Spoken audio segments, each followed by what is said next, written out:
She had been a ballerina long ago in a dream, before she left home and was still young and lean, before she ran off with the wrong kind of man, before she woke up and real life began.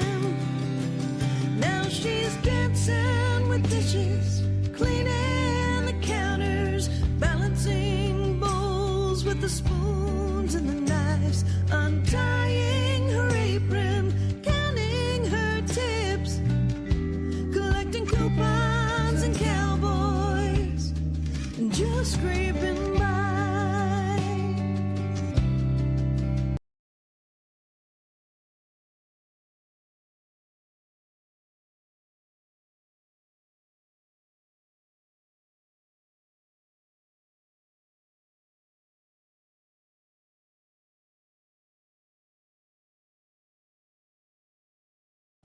We have Mike and MaryBeth from the Twangtown Paramours in the studio with us live here today.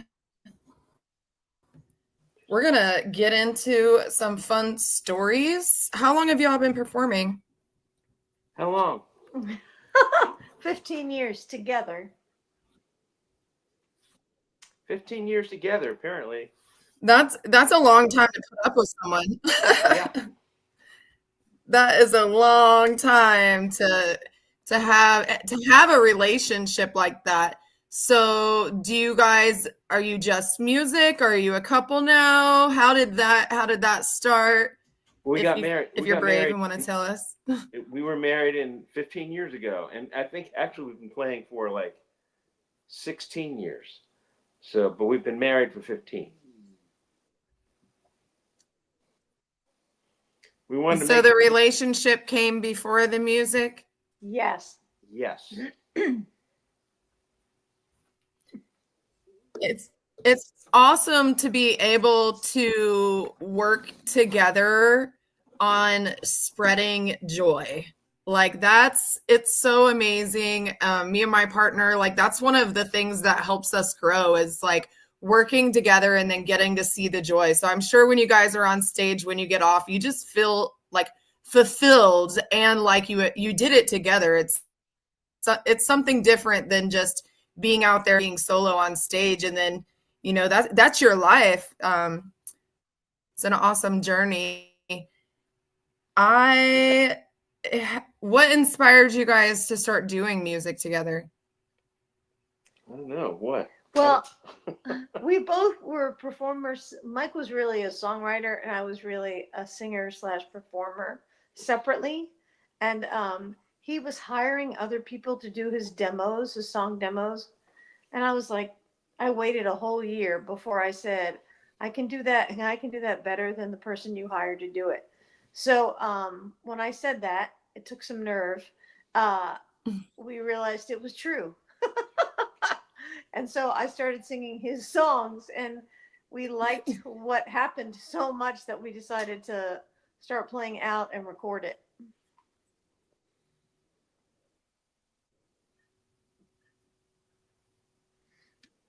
And that is awesome because there are a lot of songwriters that, they don't sing and they don't perform. That's all they do is write songs. And it's almost like he's living his dream because most of them, they don't get the opportunity to play on the stage with the person that's singing their song. Like they're just, in the background and oftentimes not even ever mentioned.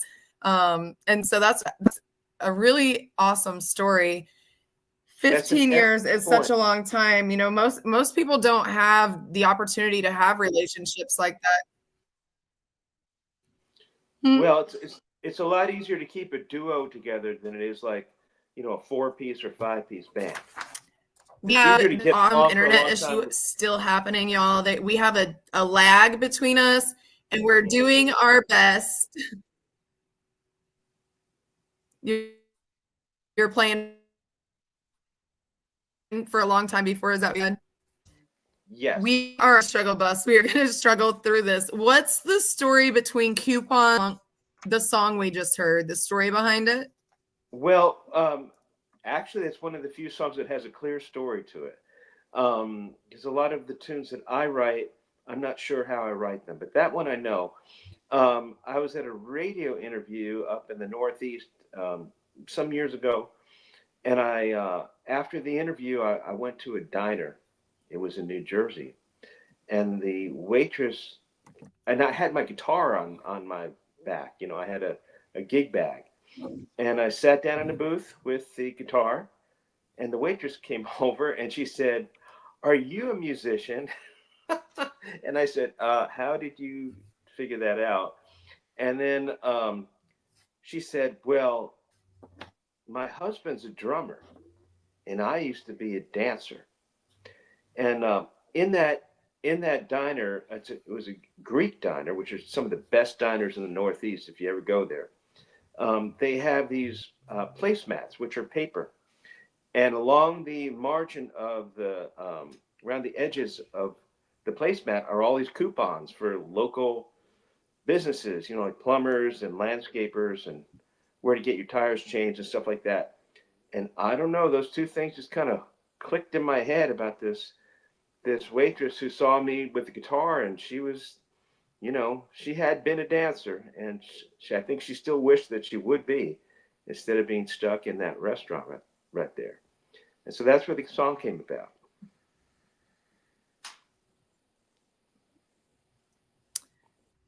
If y'all didn't hear that, I'm so sorry. Spectrum knows the internet service. We are trying our best. We are literally don't understand why there are still issues, and hopefully they can figure out how to fix that. Denny, New Jersey is known for lots of diners. Hi, guys.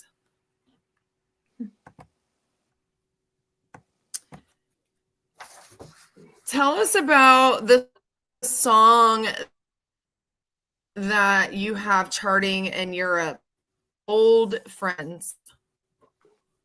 Old Friends. I actually came up with the idea for that song because I have some really dear friends in Michigan that I used to be in a band with, and I've known them for, gosh, over 3 decades. And I don't get to see them very often, but when I do, it's as if no time has passed.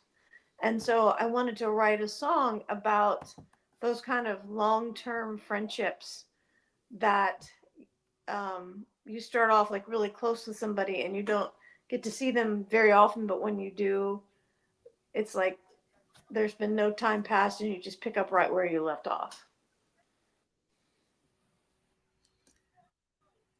Those are the best. Those are the best. And those are like, I mean, pretty much most of my friendships are like that, because when you're grinding all the time, you gotta kind of go. I was explaining to someone earlier, I was like, Tribe is not Cynthia doing a bunch of more stuff. It's everybody going 100 miles an hour and just tapping in to make sure that we're all still on the course. I'm like, it's awesome when you have people that can understand that life gets in the way sometimes and you don't always have the time or capacity, like, to keep up with everyone, because as you get older, that friends list gets longer and it gets insane trying to make sure that everybody's happy. It really does. We are going to check out this song by the Twangtown Paramours. It's called Old Friends.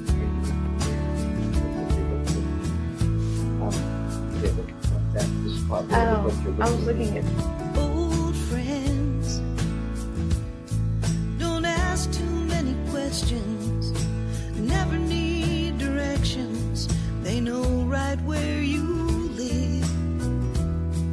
Old friends, recall what you've forgotten, never call too often, they're easy to forgive. When you're wandering in the darkness, lost and all alone, they will come and find you and walk you back on home. Old friends,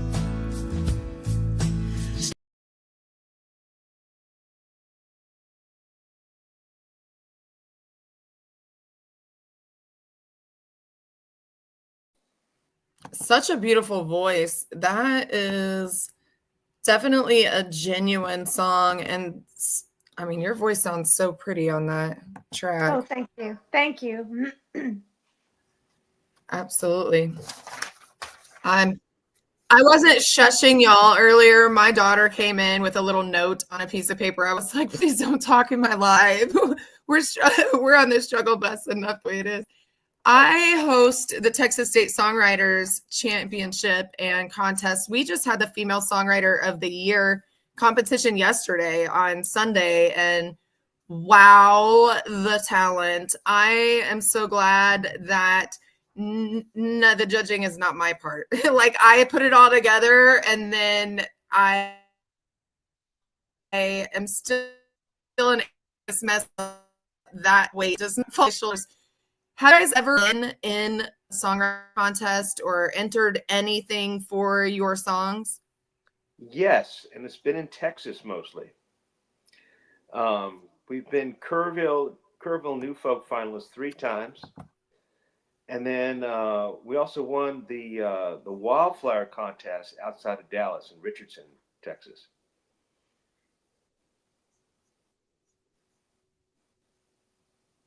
Oh, wow. I know that you guys have some contact.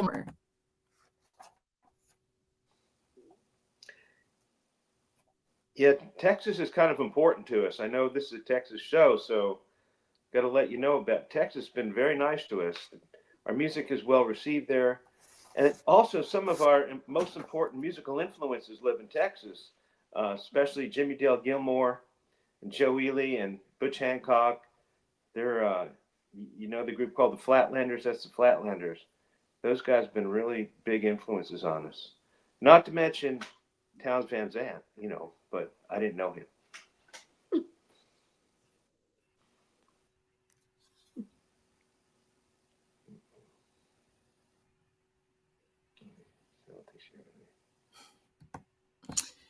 I think we cut out just a little bit. Y'all pray for us. Pray that Spectrum figures out their internet, because it's been like a month and a half and it's obviously still not working like it should.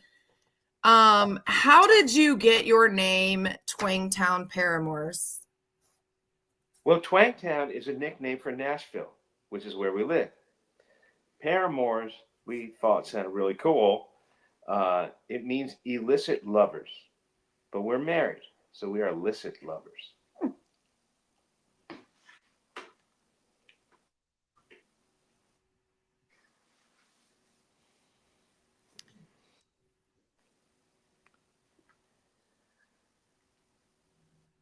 Have something to do with like film production.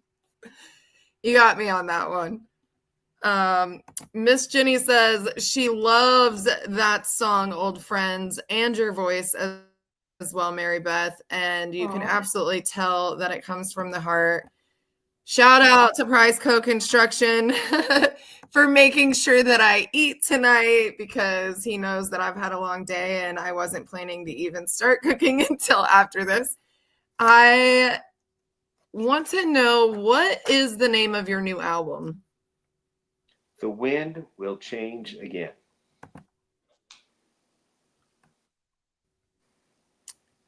It will change again?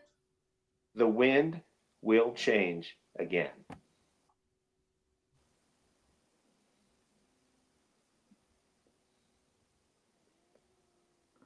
What's the story?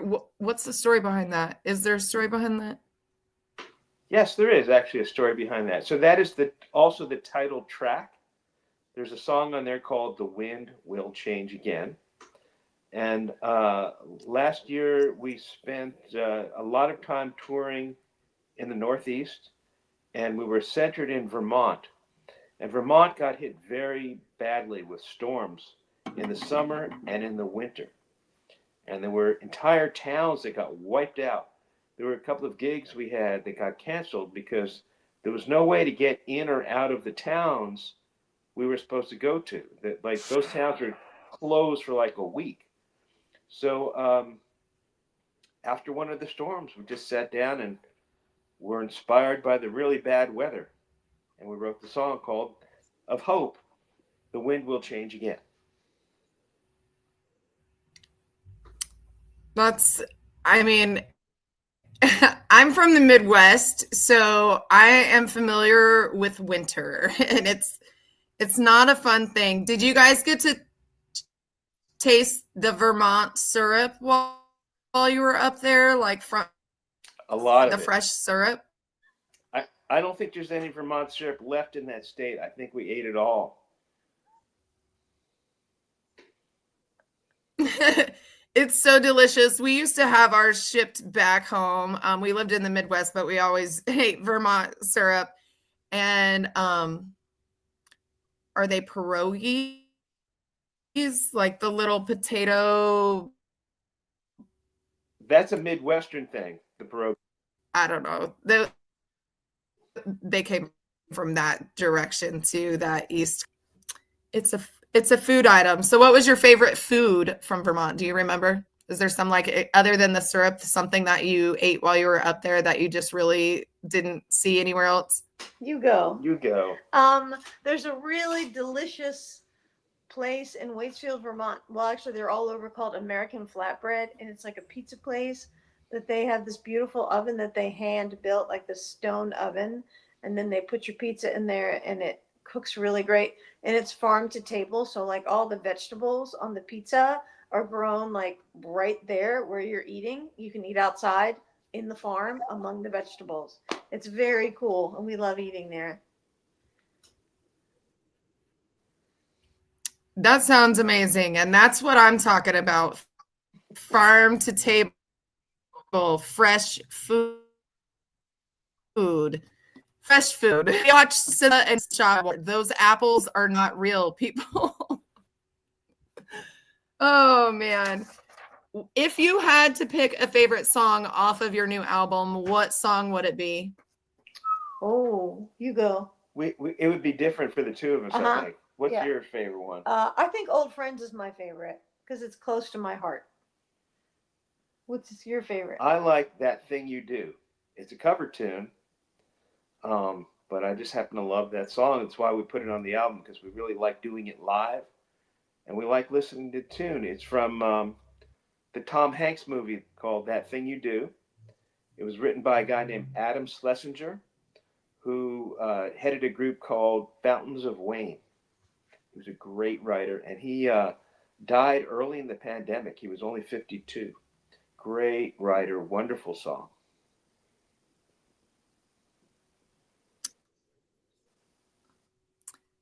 All right. Well, guess what, Mike? We're going to give it a listen. Y'all, that remake, that thing you right here. You doing that thing you do, breaking my heart into a million pieces, like you always do. And you don't mean to be cruel.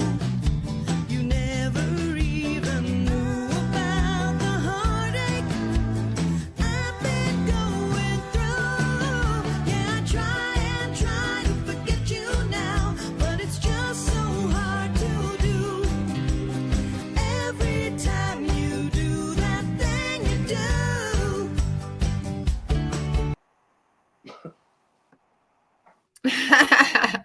I hid you, and then you started dancing.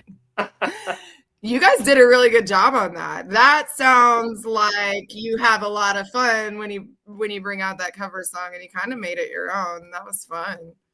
Well, we try to make it our own. You know, What are some more cover songs you like doing when you perform? Well, there's another one on the album, which is by our friend Jimmy Dale Gilmore. It's called Tonight I Think I'm Gonna Go Downtown. And on each of those tunes, we tried to do it different from the original because, you know, I also have a recording studio, and I produce demos and records for other people. And one of the things that happens is many artists walk in and they say, I want to do that John Prine tune, and I want to do it exactly like John Prine. And I tell them, don't do that. We already have John Prine. We don't need a bad imitation of John Prine. Why don't you give it your feeling of, what can you bring to it? What can you do differently that's interesting, that could bring something out in that song that John Prine did not bring out? So that's the approach we try to take on any cover tune we do. That thing you do is, I think the original version is definitive. I think it's just one of the greatest things that was ever done for pop music. And so we did it acoustically. We did it with a female vocal. We did it a little bit faster, I think. Put a mandolin on there. We still kept the wow in there. We did. Kept the shout.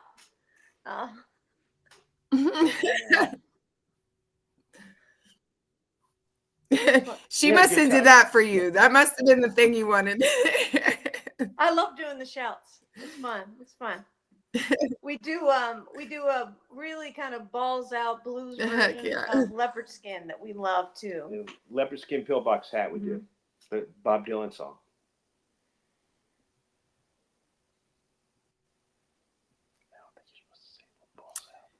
I think it's absolutely important for artists to, if they're going to do a cover song, make it uniquely theirs, because otherwise they don't even sound like themselves. And you could tell that you were completely comfortable with that song. The first finale that I ran for the Texas State Songwriters, we showed up at 5 o'clock thinking that at 6 o'clock we were going to be able to have radio interviews in the building, and the building was already full of people. So I'm like, the show doesn't start for 2 hours and these people aren't going to sit here staring at the wall for 2 hours. What do we do? And so we ran through, all 28 artists did a cover song first, and it let us show the difference between someone trying to be a puppet and someone being original. And it's a huge difference.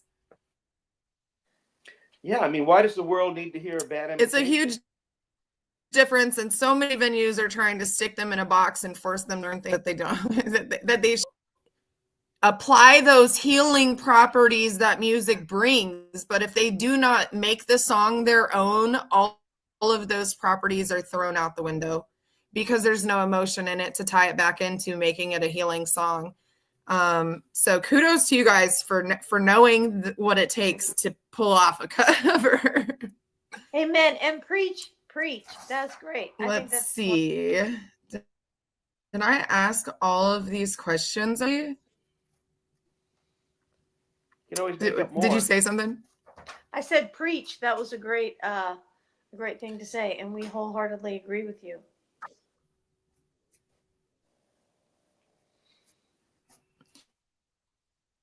Man, there's so many things that I say that people say, Cynthia, you shouldn't say that, but the format's messed up. It's time to put the power back in the hands of the creators. They have the voice and they have the platform to be the change the world needs, but most of them are locked into some sort of contract that forces them to be a puppet and put on a face that you guys will enjoy every day. And then you wonder why 20 years from now your favorite artist is miserable. Support your artists so that they don't have to sign their lives away, and love on them. Buy the merch, and just hire them for your birthday party. Hire them for the cookout at your house in the summer. They're available for other than about anything in their next shot or who's fighting on the corner. I agree. I offer the Rolling Invite Stones, them to your property. It's really not that expensive. They're not paid what you think they're getting paid. Do what? I invited the Rolling Stones once. I offered them $500. They didn't do it. Uh-oh, we got that lag going again. You tried to what? I offered the Rolling Stones. I heard you say you didn't do it. That's all I heard. I offered the Rolling Stones $500. 500, 5 big ones, and they turned me down.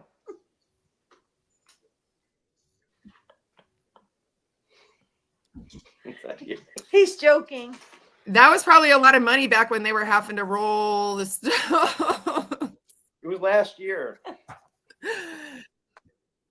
He's joking. I figured we all have dreams, and it's up to us to chase them. The only definite no you're ever going to get is the question that is not asked. Right. That's right. So there's that. Kudos for your bravery. I any cool stories as an artist that we haven't talked about? Any fun stories that you guys would like to share? We most recently almost didn't get out of Canada. That's not bad, an artist. No, the No. touring story. Oh, she wants to live in an artist. As an artist, but y'all could have been traveling. That's an interesting an interesting experience for sure. Were you up there to perform? Yeah, we were in Montreal, and you were performing up there at the Folk Alliance convention in last month in Montreal, and we went to leave the country of Canada, and there were long lines, and then one of our friends who we saw at the conference was leaving, and she went through this short line that had the sign that said Nexus over it, and we didn't know what that was, but we were like, well, she went in it, let's go in it too. So we went through, and the guy was like, do you have a Nexus card? We were like, no. What's a Nexus card? So apparently it's a special clearance you're supposed to have. And if you go through the line and you don't have a card, they pull you over and you have to go inside and talk to the people. They yell at you for a little while, the border guards. And they tell you that you are in the system. We were kind of arrested. We're in the system now.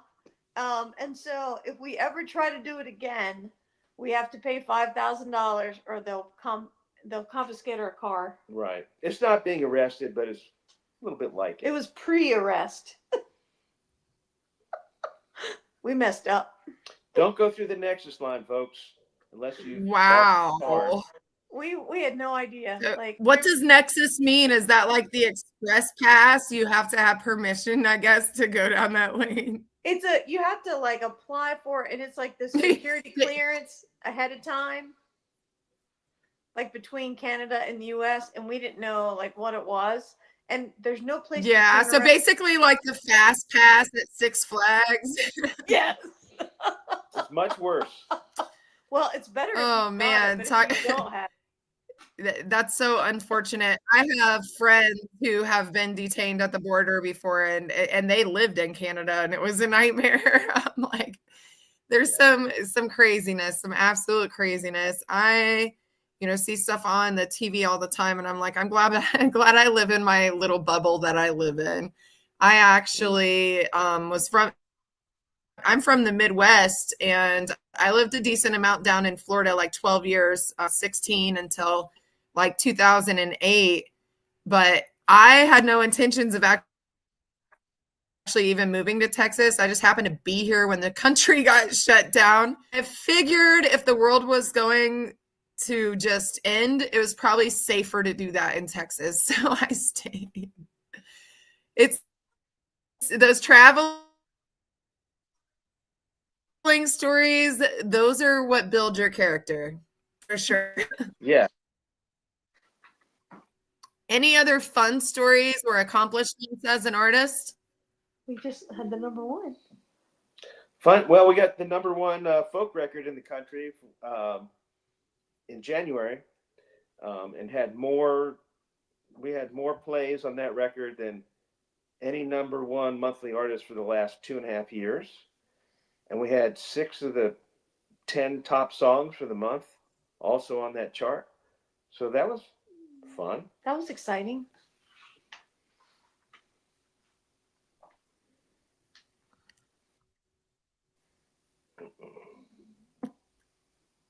That's some domination going on. If you had 6 of 10 spots, holy cow, dude.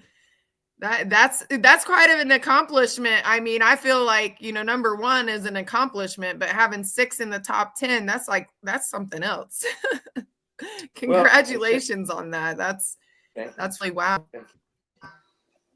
Thank you. So we have a couple more songs, and I'm not gonna make you sit on here and draw this out for an hour with all of the crazy lagging and stuff. I'm so apologetic. At this point, I don't even know how to fix what is going on because they've tried everything that they could, and hopefully it's a different scenario at my office. if I have to stay in office on Mondays until 8 p.m. to not have this lagging stuff, that's what I'm going to do, because it's important for us to have a solid interview. We've overcome a lot of adversity tonight. Well, showing off for their girlfriends. Is there a story? Well, there is. So Jimmy Dale Gilmore is a Texas icon. He's also a wonderful friend of ours, and he's a mentor. He's been very important to both of us, songwriting wise and personally. And I get to be an assistant, one of the assistants at Jimmy Dale Gilmore's songwriting class that he does yearly. And one of the things he tells his students, he asks all the songwriters there just to ask yourself, what is your motivation for writing a song? It's a very deep question. And a lot of songwriters don't ask themselves that question. But it got me thinking, why does anybody do anything? Why were all the great things ever done? Why did Salk invent the polio vaccine? Why did Einstein come up with the theory of relativity? And so this song is my answer to what human motivation is all about.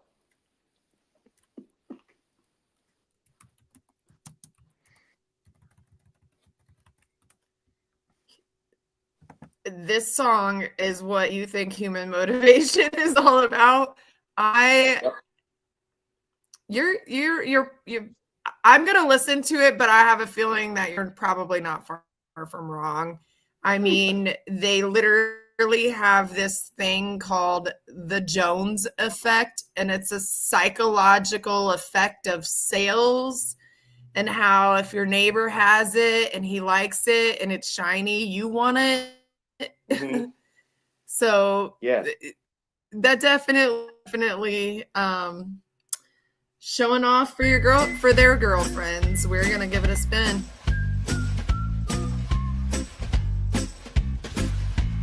Nicholas Copernicus proved the book of Genesis spun the sun all wrong. Gandhi the Mahatma gave everything he had to help the world get along. What could motivate such a late great man to be so great? Showing off for his girlfriend, showing off for his girlfriend. For goodness and glory, let's but pretend he was showing off for his girlfriend.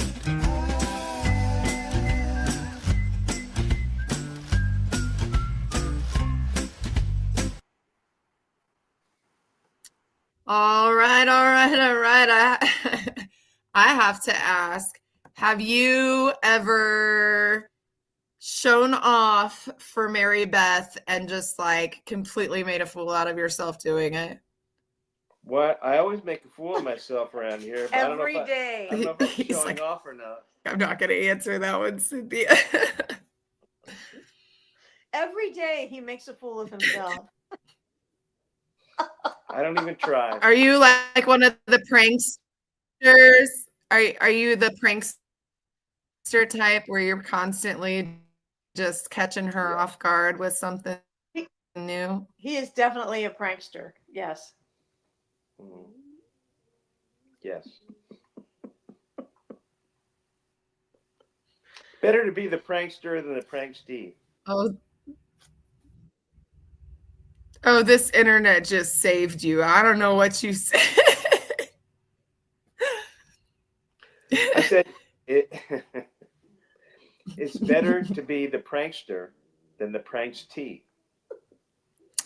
You're not wrong. You're not wrong. My kids have done the penny underneath the kitchen sink on me.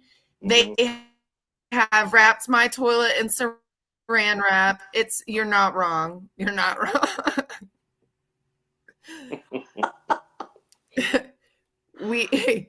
We homeschool, so when they were younger, there was a lot of prank wars to keep them occupied and not driving me crazy. Funny. I regretted some of them. It makes for a fun life. You have to laugh, and you have to do all those things if you want to survive. And you have Indeed. to rest too. Mm-hmm. A lot of people are like, I was one of those people. I don't have time to rest. I got to do this. My list is too long. I got to do this. Rest is work too. Yeah. Rest is work too. We agree. And we both tend to be those kind of people too, but we make ourselves not be all the time. I literally had to cut off a lot of things that I was doing for people for free, just because like I was doing pretty much everybody's everything, and I just had to be like, okay, now it's your guys' turn. Because it really, if you have too many things going on and you don't give your brain that chance, that's where all that anxiety comes in. That's where your blood pressure starts raising. And good luck after that happens, because it's hard to undo all of those days that you did not rest. It's hard.